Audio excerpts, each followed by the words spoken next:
8월 10일입니다. 이사야서 61장 1절에서 11절까지 말씀을 봅니다. 이사야 선지자는 오실 메시아께서 하신 말씀을 이스라엘 백성들에게 대언합니다. 이렇게 그 메시아가 말했습니다. 주님께서 나에게 기름을 부으시니 주 하나님의 영이 내게 임하셨다.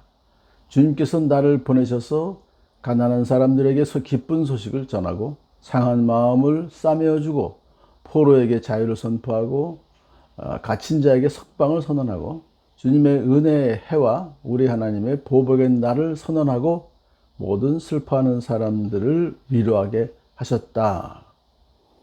사실 이 말씀은 예수 그리스도께서 이제 나사렛 회당에서 처음 설교하실 때 이 구절을 읽으셨죠. 그러고서는 듣는 자들에게 말씀하시기를 이 성경 말씀이 너희가 듣는 가운데서 오늘 이루어졌다. 누가복음 4장 21절 말씀이죠. 그러니까 예수 그리스도께서 이 말씀의 주인공이 바로 나다 라고 선포해 주신 것이죠. 자, 시온에서 슬퍼하는 사람들에게 제 대신 화관을 씌워주며 슬픔 대신에 기쁨의 기름을 발라주시며 괴로운 마음 대신에 찬송이 마음에 가득 차게 하셨다. 그렇게 선포하십니다. 자, 그러므로 이제 지금 쭉 1절, 2절, 3절에서 열거된 그 말씀들이 바로 그리스도께서 오셔서 구원을 베푸시고 은혜의 해라고 하는 건 구원을 베푸시고 그리고 또 이렇게 슬픔 사람들을 위로해 주셨다. 여러 가지 사역을 기쁨으로 감당하셨습니다. 자, 기쁜 소식을 복음을 전하셨던 그를 우리가 볼 수 있죠. 그리하여 사람들은 그들을 가리켜 의의 나무 주님께서 스스로 영광을 나타내시려고 손수 심으신 나무라고 부른다. 그래요. 그러니까 이제 위로받는 그 사람들을 여기서 말하는 것이죠. 근데 나무라고 하는 것은 여기서는 굵고 튼튼해서 아주 높이 이렇게 솟아있는 상수리 나무를 말합니다. 힘의 상징으로 여겨졌어요. 그래서 의의 나무다라고 하는 것은 한때 죄악으로 인해서 하나님의 징계를 받았지만은 이제 하나님의 은혜로 말미암아서 회복되어서 용서받고 회복되어서 하나님께 영광을 돌릴 그런 자들을 말해요. 그래서 그들이 그렇게 변한 것은 정원사가 나무를 심고 가꾸듯이 하나님께서 친히 그들을 구원하시고 세워주셨기 때문인 것을 이렇게 남들이 다 그렇게 부른다는 것이죠.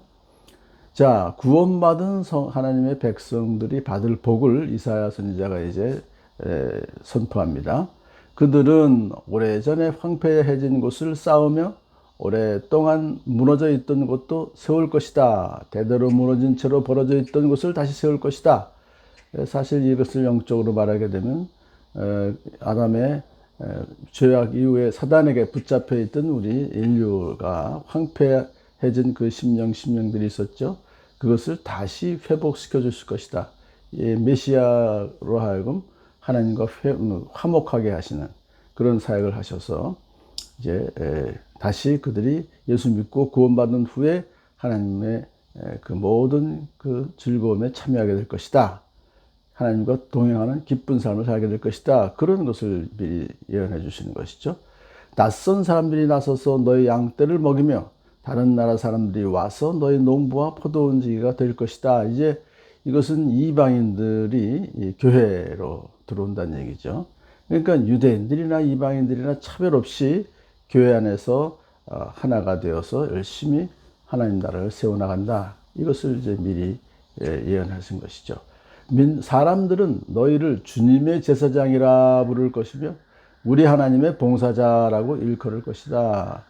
이것은 모든 성도들을 가리켜서 제사장이다, 주님의 제사장이다 하는 것은 하나님과 우리들 사이에서 중재 사역을 감당하는 것이죠.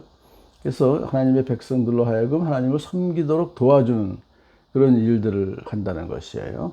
그러므로 이제 성도들도 아직 믿지 않는 사람들을 하나님께로 이끄는 제사장적 중보 사역을 감당해야 되는 것이고 그런 사역은 다 하나님의 봉사자라고 일컬음을 받게 될 것이다.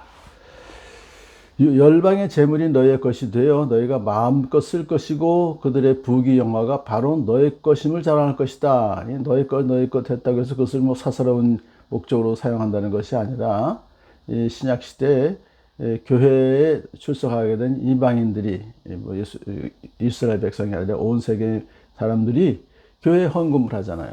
그리고 헌물을 하고 그래서 하나님의 사역을 마음껏 하게 될 것을 여기서 말해요. 구제와 선교, 헌금들을 통해서 이제 그러한 일들을 마음대로 할 수 있게 될 것이다.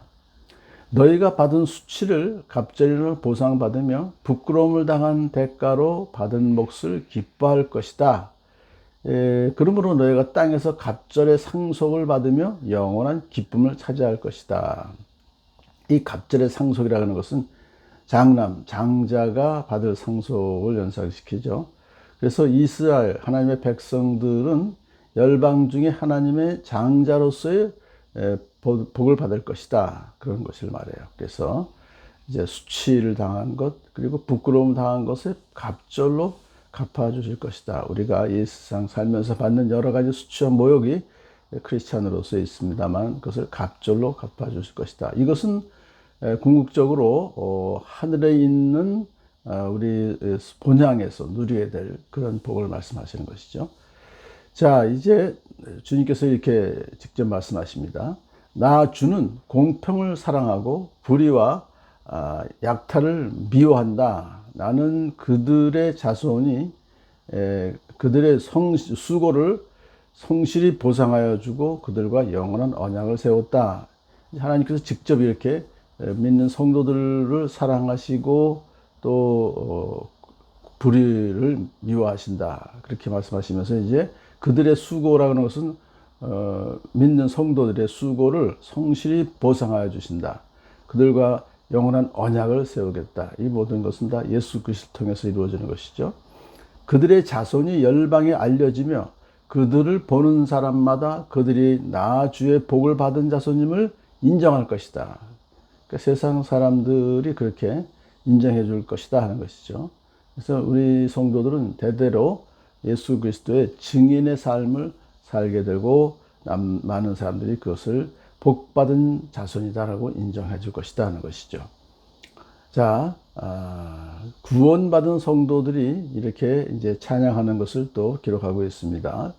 주님께서 나에게 구원의 옷을 입혀주시고 의의 겉옷으로 둘러주셨으니 내가 주님 안에서 크게 기뻐할 것입니다. 내 영혼이 하나님 안에서 즐거워할 것입니다. 그렇게 찬양을 해요.